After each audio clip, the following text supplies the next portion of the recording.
I just got home, and there's a lot to talk about, so let's just get into it. September 8th.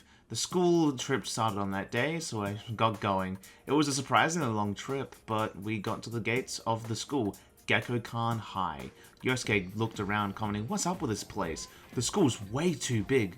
Well, that's just how private schools are, man. Yosuke commenting that if we can't beat them on size, we're totally sunk, as the principal starts talking about their fine educational institution and for the reasons for its establishment, saying that he'd like to start with a proverb. If a job's worth doing, it's worth doing well. Chie yawns, asking Yukiko if the principal is in love with his own voice or what.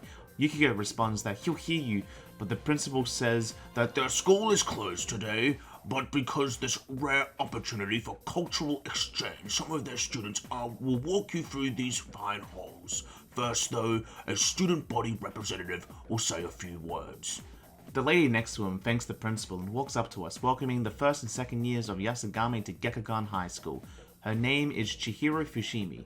She's a third-year student and the student council president at Gekkokan, and it's an honor to meet us all today. Yosuke says, "Holy crap, that girl's unbelievable." Kanji agreeing with Yosuke, calling her cute. Yosuke adds that she's the most bewitching, bespectacled beauty he's ever beheld. Chie tells the two love-struck men to stop overreacting as Chihiro continues that this is the first time that school has invited another student body for a cultural exchange. To learn about others is to learn about oneself, and it's the first step to the road of self-betterment.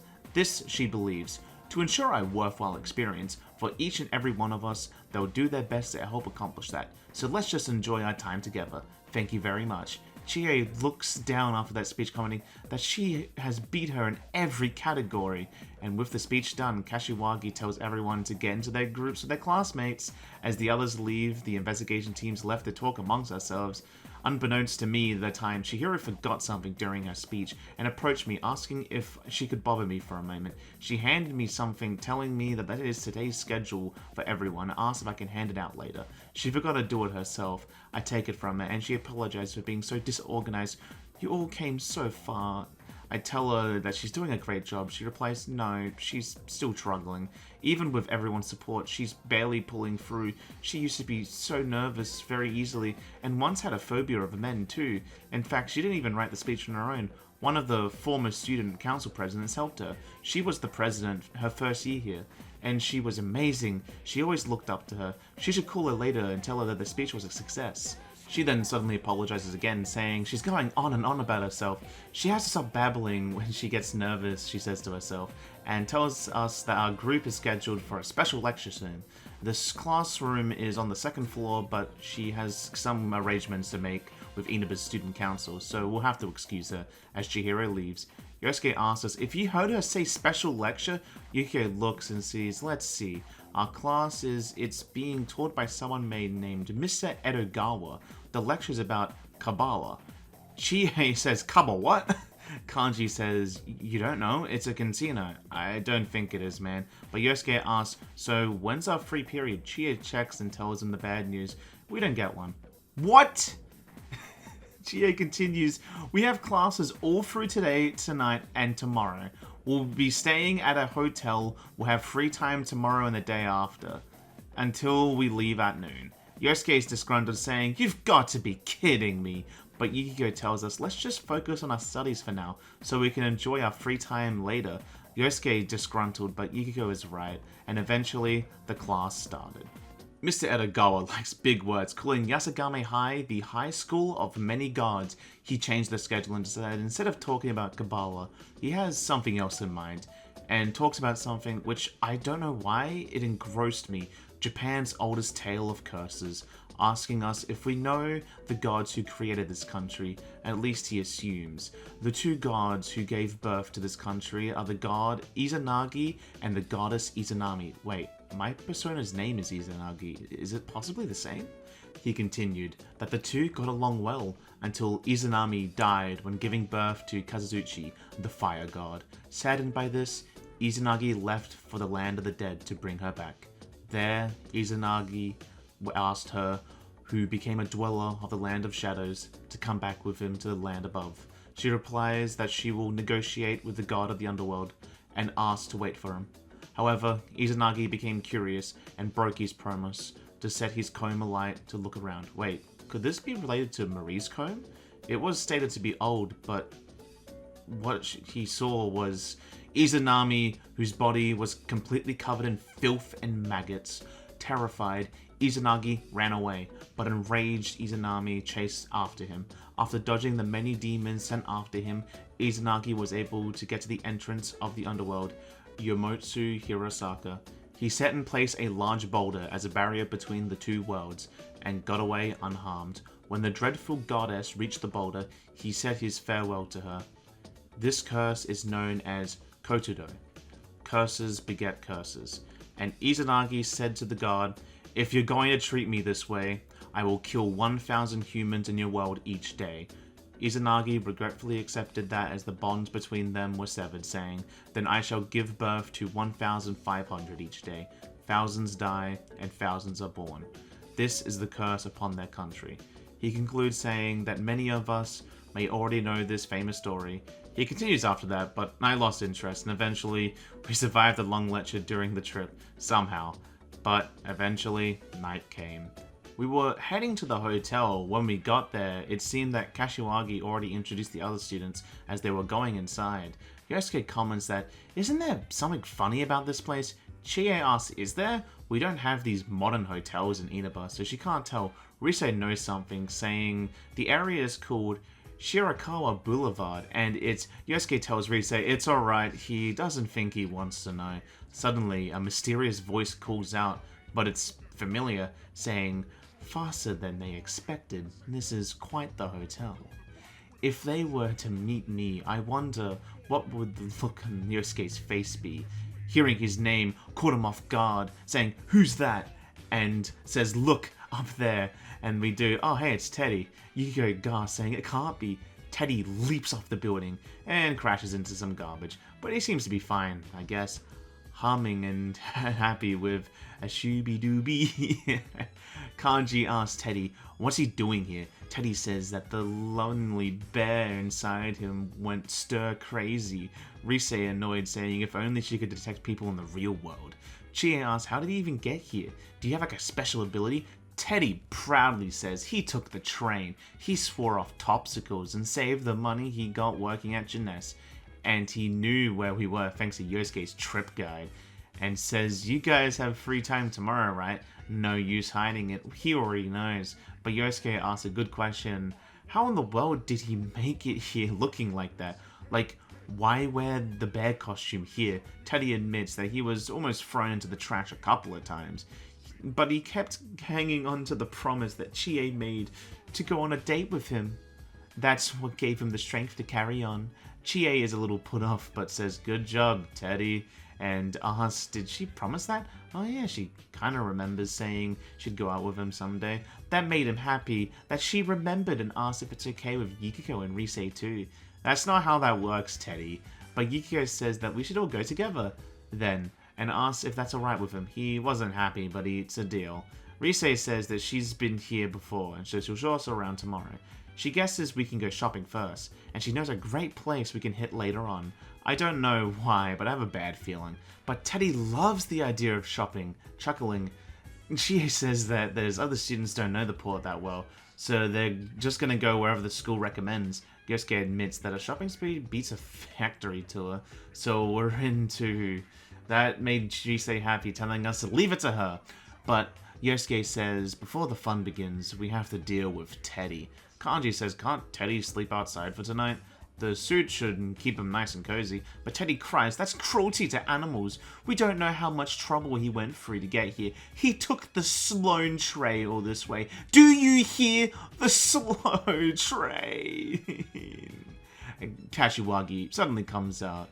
Now, you kids, aren't you bickering about your room allocations, are you? Teddy is frozen still, as Chie says, crap. But she asks what's the matter and sees Teddy asking, what's this giant teddy bear? I said I made it in class in a panic, and comments, I must have some nimble fingers. I don't like that. I don't like how she said it. But she says to hurry on inside with it, and says that the rooms are amazing. Every room has a waterbed, but tells us not to flip the wrong switch when we're turning the lights on, or the bed will start spinning. Why does a bed need to spin? But she left before I could even ask. But Chie says that she's looking forward to tomorrow. Yosuke agrees, but he's exhausted for so many reasons as he heads inside. I should go inside, but I have to do something about Teddy. I touch his head, but he doesn't react. He's doing his best to act like a stuffed animal, and I can sense Teddy's strong trust as our bond deepens. Teddy breaks his silence, saying he needs to pee. As I now have to get him to move, pee is hard to get out of a suit, man. And that's how the first night ended. September 9th. Day 2 of the school trip. We toured Tatsumi Port Island, and at night, Rise took us to a place called Club Escapade. Kanji is blown away, saying, "So this is a club." Chie says she's totally ready for this. Yukio adding, "There's nothing like this back at home." We turn and suddenly we notice someone familiar. It's Naoto. Naoto asks if it's permitted for high school students such as yourselves to be here. Yosuke says, "Look who's talking. You were here before we were." Yosuke remembers that he guesses if first years came on the trip, Naoto would be here too.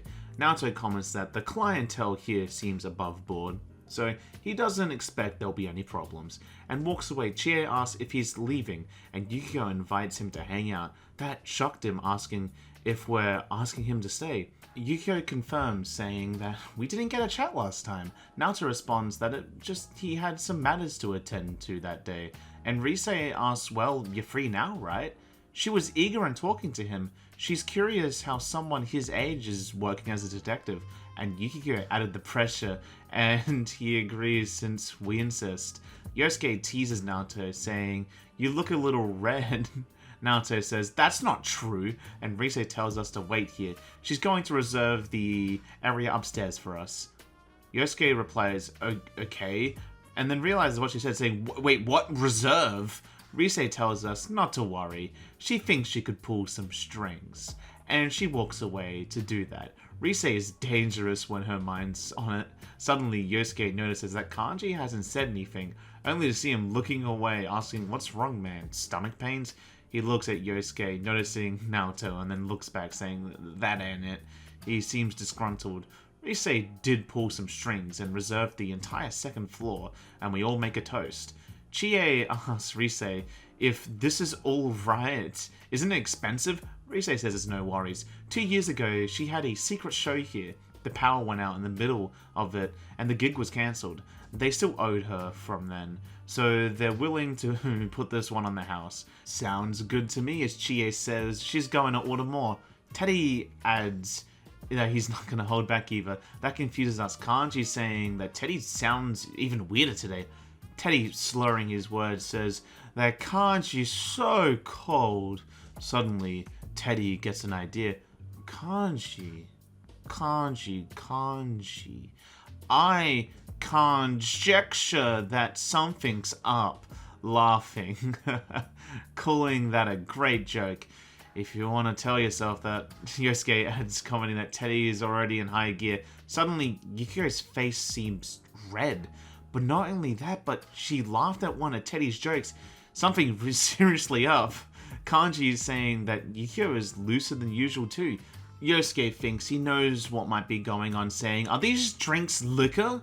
Rise, seeming placid, says she told him to give us soft drinks. They're non-alcoholic, pausing and promises that she did, really. Chie panics, saying, "Sheesh." She was wondering why it's so hot. Kanji questions if it really is the smell before he could say anything. Rise gets up and shouts, "King's Game!" That makes us all look at her as she states, "At times like these, adults play the King's Game. It's the law." Right, but Rise complains, saying, "What's their problem? They make her act like a ditz, call her reset and stuff, and then say she's a kid." It's so obvious. Those rap parties get a lot funner after she goes home and gets mad that she's gonna play the King's Game now and there's ain't nobody gonna stop her. Yosuke says that another side of Rise is exposed. He wonders if she even knows what she's saying. Rise yells Kanji's name and orders him to get the chopsticks ready. He's confused, asking why him? She doesn't care, being annoyed at his response, telling him the king's word is law. Chop chop.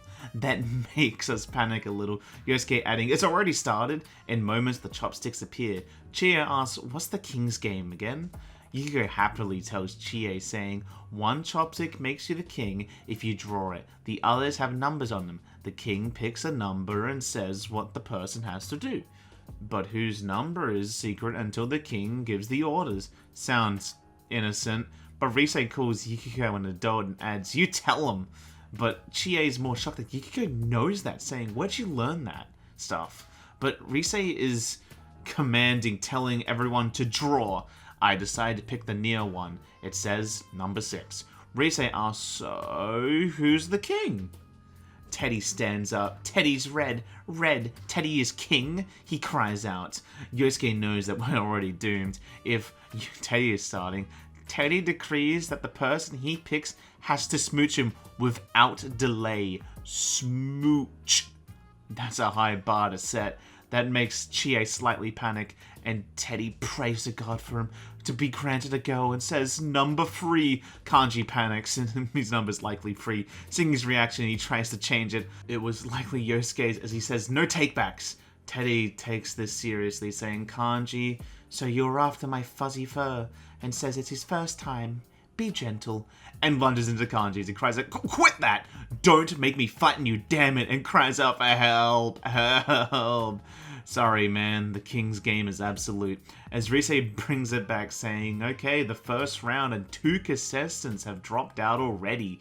Chie asks, is it that kind of game? Seeming flustered, but she decrees, onto round 2. I decide on the far one this time, and it's red. I'm the king. Rise asks who it is, and I raise my hand. Chie is relaxed, saying, I'm someone decent, so no crazy orders this time. Yukiko shuts that down, saying that's not how it goes. If the last king demanded a smooch, the next one's order's gonna be more extreme, and tells Chie not to be such a party pooper. As she laughs, Rise brings up the idea of the person should have to rest their head on the king's lap. Yukiko says that's tame, saying they should sit on his lap. Rise has an idea they should hug him, but Yukiko has an even better idea than that, a piggyback ride. Those feel way less extreme than a smooch, to be honest, but Rise puts me on the spot, saying, who's it gonna be? As everyone stares at me, I demand the number 4 to give me a piggyback ride, and Yosuke, the lucky person, complaining that there's 3 girls and he gets chosen. Rise reminds him that the king's order is, and Yukiko finishes it with absolute. Yosuke swallows his pride, saying, this is not cool, man. I give him a piggyback ride while he does goofy poses on my head and asks if they've had enough, right? And asks for some mercy. I suffered along with Yosuke as I feel my bond deepen with him. But I enjoyed myself, honestly. Yukiko decides to skip the rules, saying, she's next. She's the king. Actually, she's the queen. Yosuke calls her out, saying she doesn't even care, saying, let's have someone talk about something really embarrassing that they would never tell anyone. And she chooses Naoto once again, avoiding the rules. Yosuke calls us out Naoto to just ignore Yukiko, but Naoto says it's fine, it won't be necessary. But one stipulation, though. If he does this, the rest of us must reveal something as well. Rise agrees with that. That shocks us, but Naoto admits nothing particularly embarrassing experience come to mind. Would discussing his life be fair game? It's a rare situation that lets him cool to speak on such things. Yosuke comments, way to kill a mood, but Naoto continues saying, the Shirogane family has been detectives for generations now. They lend their powers to the police from time to time. Chie is surprised about their family being detectives for generation, saying that it's like that guy from a movie she saw. What's his name again? Kuzu Noha? Naoto continues to the story, saying, in days gone by, when there were no crime scene investigators, consulting detectives were considered more valuable. His grandfather still had a strong connection with the police and looks after him, despite his youth and inexperience.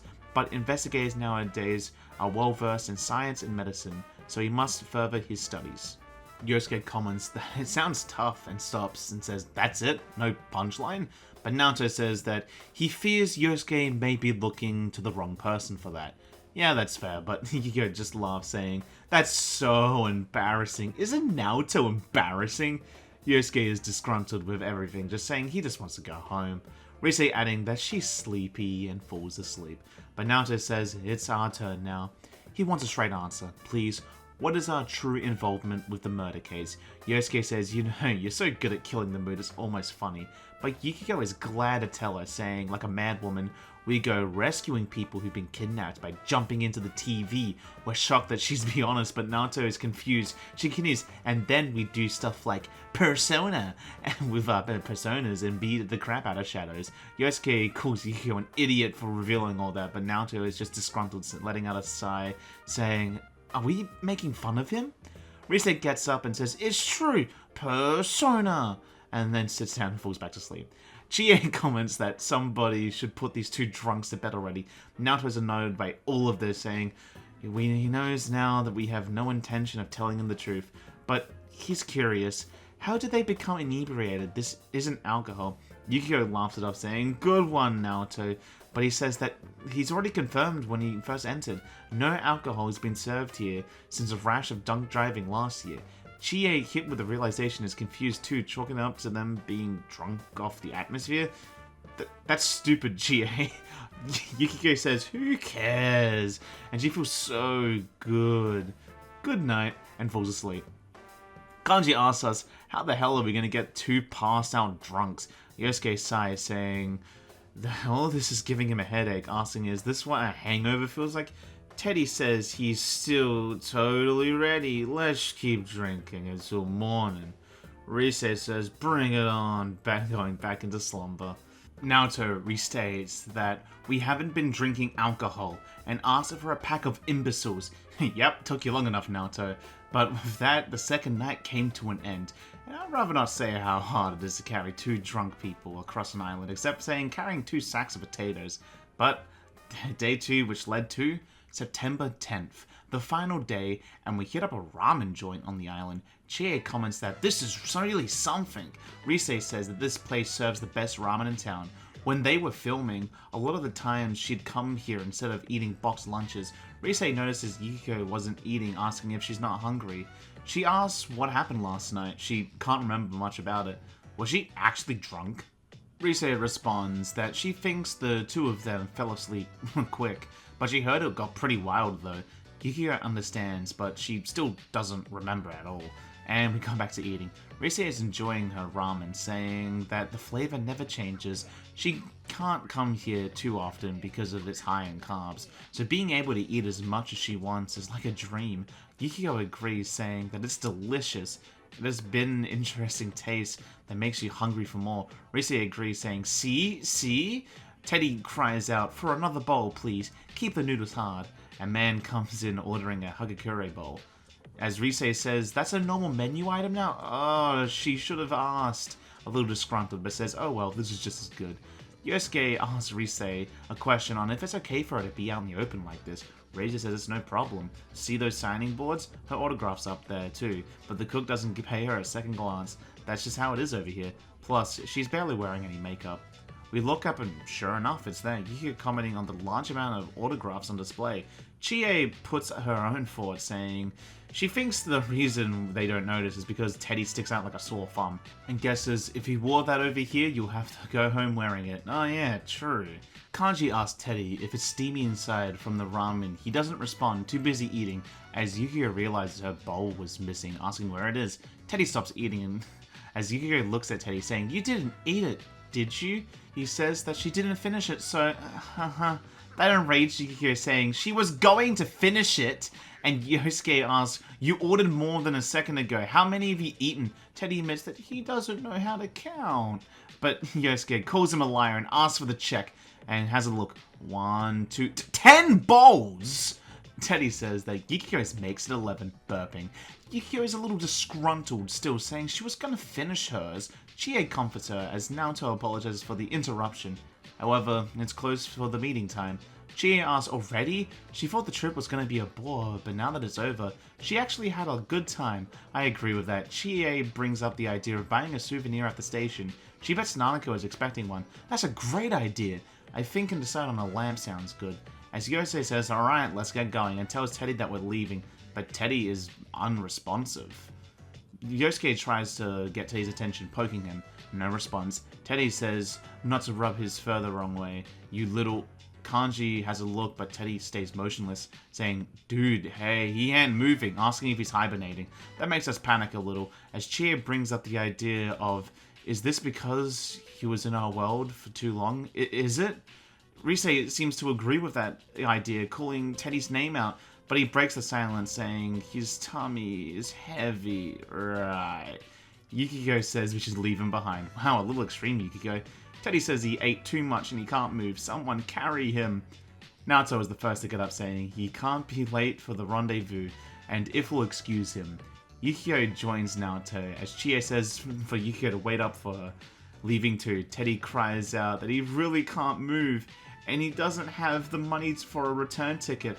We all look at him as Yosuke prays and says farewell. Teddy, we shall leave you here, along with our memories of youth. And the bill, as everyone left prays for him, and we head to the rendezvous point and then head home. Thankfully, the days of the school trip passed by safely, and not only that, but it was pretty fun.